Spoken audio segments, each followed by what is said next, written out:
السلام علیکم۔ اللہ پاک آپ کو اتنی خوشیاں دے کہ آپ کبھی اداس نہ ہو۔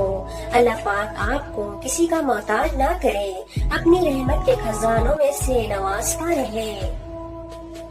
انسان گناہ پہ گناہ کرتا چلا جاتا ہے، اور جب سچے دل سے توبہ کرتا ہے تو نیک عمل کرتا ہے، برائیوں کو چھوڑ دیتا ہے تو اللہ تعالیٰ اسے معاف کر دیتا ہے، اور اللہ تعالیٰ اس کی توبہ پر خوش ہوتا ہے۔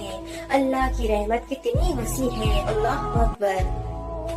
جو رات کے بعد صبح اور گرمی کے بعد ٹھنڈی دیتا ہے وہی خدا ہے، پریشانی کے بعد خوشی بھی دے گا۔ مشکل دستک دے تو خوف زدہ نہ ہو، آگے بڑھ کر دروازہ کھول دے، کیونکہ کامیابی ہمیشہ مشکل کا بھیس بدل کر آتی ہے۔ تربیت اچھی ہو تو انسان کا ضمیر خود اس کے کردار کی حفاظت کرتا ہے۔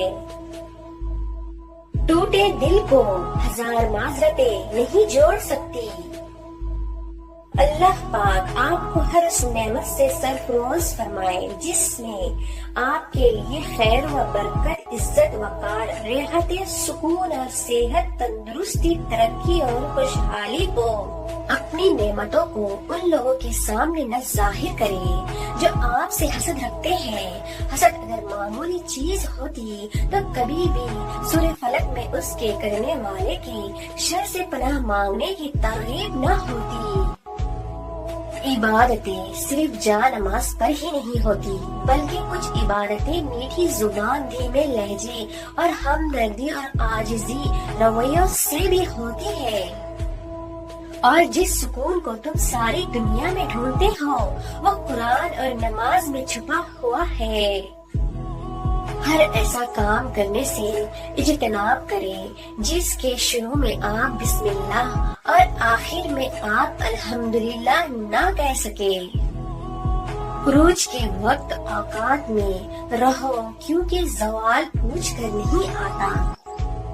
کسی کو صفائی مت دو، اپنی سچائی کی تم سچے ہو تو اللہ جانتا ہے، بس یہی کافی ہے۔ مدد کرنا سیکھے، فائدے کے بغیر ملنا جلنا سیکھے، مطلب کے بغیر عاجزی سے چلنا سیکھے، غرور کے بغیر زندگی جینا سیکھے، دکھاوے کے بغیر۔ مشکلات زندگی کے ہر موڑ پر ملیں گی، سنیں آپ بس رب پر یقین رکھیں اور اس پر بھروسہ رکھیں، اور ہر مقام پر آپ کو تھام لے گا۔ آپ جتنا جھکتے جائیں گے اتنا ہی آپ کو جھکایا جائے گا، لہذا نہ جھکے اور نہ خاموش رہیں، اپنے حق کے لیے اٹھیں اور آواز بلند کیجیے۔ زمین کے اوپر کوئی بھی عمل کرنے سے پہلے کچھ لمحے کے لیے صرف ایک بار سوچے کہ ہمارا یہ عمل زمین کے نیچے ہمارے لیے کس نتیجے کا باعث ہوگا۔ در سے ٹوٹ جانا بھی اللہ کا احسان ہوتا ہے۔ جب تک انسان اس کیفیت سے نہیں گزرتا اس کو صحیح معنوں میں احساس نہیں ہوتا کہ اللہ کے آگے درد اور تڑپ سے سجدے ریز کیسے ہو جاتے ہیں۔ اگر تن قیدی ہی گرمی ہو تو نرم لہجے میں کرے، کیونکہ نرم لہجہ ضمیر کو جھکاتا ہے جبکہ سخت لہجہ انا کو جھکا دیتا ہے۔ لوگ جتنا بھی دل دکھائے یہ یاد رکھا کریں کہ جب اللہ کے بندے ہمیں توڑتے ہیں تو ان کا توڑنا ہمیں اللہ سے جوڑتا